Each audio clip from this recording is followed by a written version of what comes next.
आज हम इस वीडियो में बात करने वाले हैं अलाउद्दीन खिलजी के इतिहास के बारे में, उनके जीवन से जुड़ी कुछ ऐसी घटनाओं के बारे में, कुछ कहे अनकहे पलों के बारे में जो शायद आप ना जानते हो।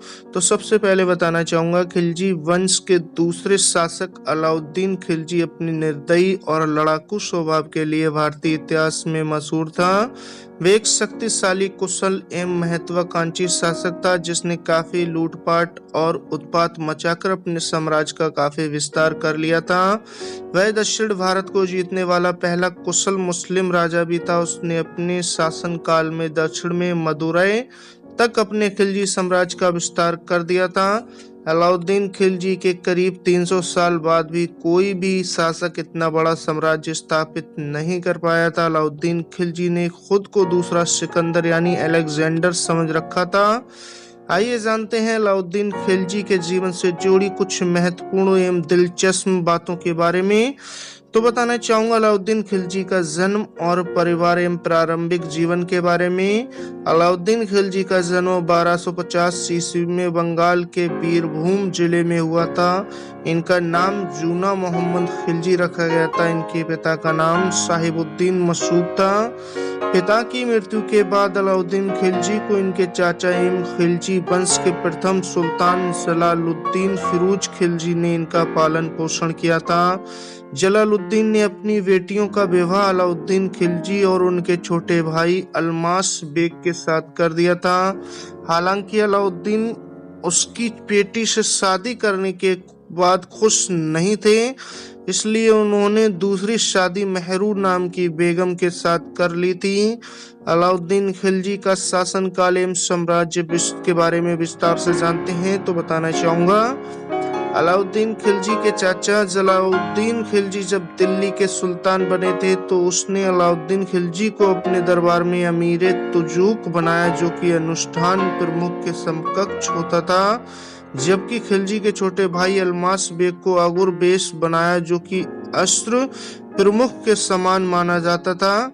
करीब 1291 ईस्वी में जलालुद्दीन के शासनकाल में कारा के राज्यपाल मालिक छज्जू ने आक्रमण कर दिया, जिसके बाद अलाउद्दीन ने अपनी राजनैतिक कौशल से इस स्थिति को बेहद अच्छे तरीके से संभाला, जिससे प्रभावित होकर उन्हें कारा का राज्यपाल बना दिया गया। वहीं इसके बाद 1292 में भिलसा में जीत हासिल करने के बाद अलाउद्दीन को उनके चाचा एवं ससुर जलालुद्दीन ने अवध प्रांत की जिम्मेदारी भी सौंप दी। वहीं इस दौरान मालिक छज्जू ने अलाउद्दीन के अंदर दिल्ली का सुल्तान बनने की इच्छा जगाई और जलालुद्दीन के खिलाफ नफरत के बीज बोए। फिर अलाउद्दीन ने धोखेबाजी कर अपने चाचा जलालुद्दीन की हत्या कर दी और फिर दिल्ली के राज सिंहासन पर अपना कब्जा कर लिया।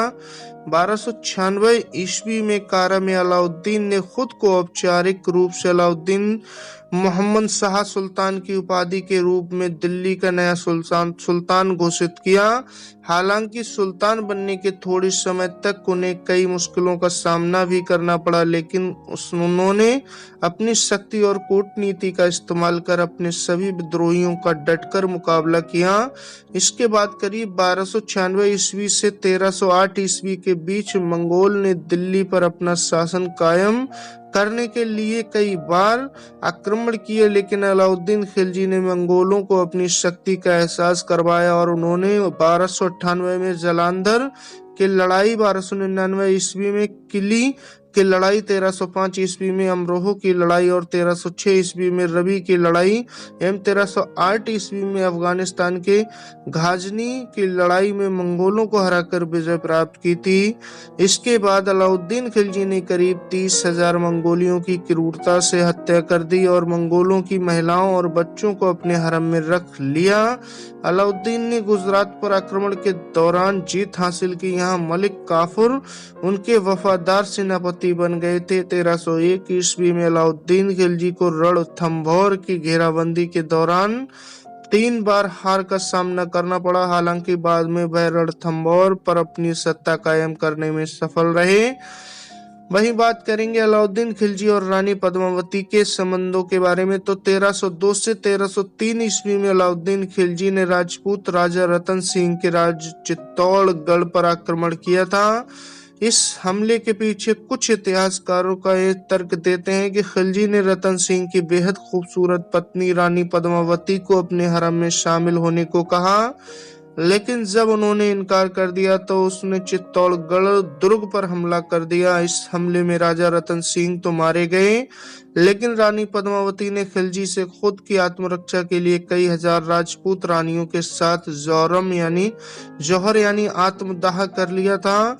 इसके बाद 1306 में खिलजी ने बंगलाना राज्य पर जीत हासिल की और फिर 1308 ईस्वी में खिलजी की सेना ने मेवाड़ के सिवाना किले पर अपना सिक्का जमा लिया। 1310 ईस्वी में अलाउद्दीन खिलजी ने होयसल साम्राज्य को हासिल पर भी विजय प्राप्त कर हासिल कर लिया। 1311 ईस्वी में अलाउद्दीन की सेना ने मवार के इलाके में खूब लूटपाट की और उत्तर भारतीय राज्यों में अपना तानाशाह शासन चलाया। इसके बाद अलाउद्दीन खिलजी ने अपने सबसे विश्वास पात्र सेनापति मलिक काफूर की मदद से दक्षिण भारत में विजय प्राप्त कर ली थी। इस दौरान दक्षिण भारत के सभी राज्य खिलजी को भारी टैक्स देते थे, जिसके चलते खिलजी के पास काफी धन और संपत्ति हो गई थी। इसके अलावा खिलजी ने अपने शासनकाल में कृषि पर करीब 50% टैक्स माफ कर दिया था, जिससे किसानों की हालत में काफी सुधार हुआ था। अलाउद्दीन खिलजी की उपलब्धियां: एक तरफ महत्वाकांक्षी शासक खिलजी ने जहां अपने शासनकाल में लूटपाट कई राज्यों पर अपना तानाशाह शासन चलाया था, वहीं उसने अपने राज्य में कई ऐसी सराहनीय व्यवस्थाएं भी लागू की जिससे आम जनता को काफी फायदा हुआ और वह इतिहास में एक कुशल एवं सफल शासक के रूप में उभरा।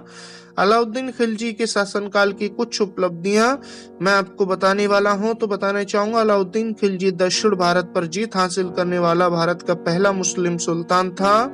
यहाँ उसने भव्य मस्जिद का निर्माण भी करवाया था। अलाउद्दीन ने अपनी शासन काल में एक कुशल राजस्व प्रशासन की स्थापना की थी। उसके शासन के समय कृषि की स्थिति में काफी हद तक सुधार हुआ। भ्रष्टाचार के खिलाफ कड़े नियम बनाए गए। प्रशासनिक व्यवस्थाओं के लिए कई बड़े अधिकारियों एवं एजेंट को रोजगार पर रखा गया। अलाउद्दीन खिलजी ने अपने शासनकाल में मूल्य नियंत्रण नीति लागू की। अलाउद्दीन ने कपड़े, अनाज और रोजमर्रा में इस्तेमाल होने वाली वस्तुओं की कीमत के मुताबिक उनसे मूल्य निर्धारित किए, जिसका आम जनता और सिपाहियों को काफी फायदा हुआ।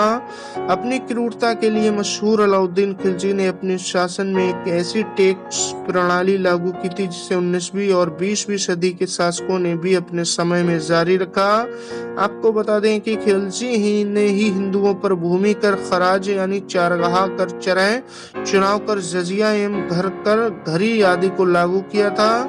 अलाउद्दीन खिलजी से जुड़े कुछ महत्वपूर्ण, रोचक एवं अनसुने तथ्य के बारे में बताना चाहूंगा। तो अलाउद्दीन खिलजी वंश का दूसरा शासक एवं बेहद शक्तिशाली सम्राट था, इसलिए उसे सिकंदर शाही की उपाधि से भी नवाजा गया था। उसने अपनी कुशल राजनीतिक क्षमता का इस्तेमाल कर अपना खिलजी साम्राज्य दक्षिण में मदुरै तक फैला दिया था। खिलजी के बाद करीब 300 सालों तक कोई भी ऐसा शासक को इतने बड़ा साम्राज्य स्थापित नहीं कर पाया। इतिहास के सबसे क्रूर शासक अलाउद्दीन खिलजी ने दिल्ली गद्दी पर भी अपना सिक्का जमा दिया और अलाउद्दीन खिलजी के शासन काल में शराब बिक्री, भांग खाना एवं जुआ खेलने पर पूरी तरह से रोक लगा दी गई। और अलाउद्दीन खिलजी ने अपने शासनकाल में एक बेहद टैक्स प्रणाली की शुरुआत की, जिसे 19वीं और 20वीं सदी तक के शासकों ने भी जारी रखा था। इसके साथ ही गुप्तचर विभाग की भी स्थापना की। अलाउद्दीन खिलजी के शासनकाल में रईस घरानों की घनिष्ठ मित्रता और आपस में शादी पर रोक थी, ताकि ये घराने आपस में मिलकर संगठित विरोध न खड़ा कर पाए। अलाउद्दीन खिलजी वासना का प्रेमी था। उसके हरम में 50,000 से भी ज्यादा पुरुष, महिलाएं और बच्चे समेत करीब 17,000 लोग थे। अलाउद्दीन खिलजी चित्तौड़ की महारानी पद्मावती की खूबसूरत पर मोहित था, जिसके चलते वो उनको अपने हरम में रखना चाहता था। लेकिन पद्मावती के इनकार करने पर उसने राजस्थान के चित्तौड़ के दुर्ग पर भी हमला कर दिया और राजा की हत्या करने के बाद महारानी को अपनाना चाहा, लेकिन उन्होंने आत्मदाह कर लिया।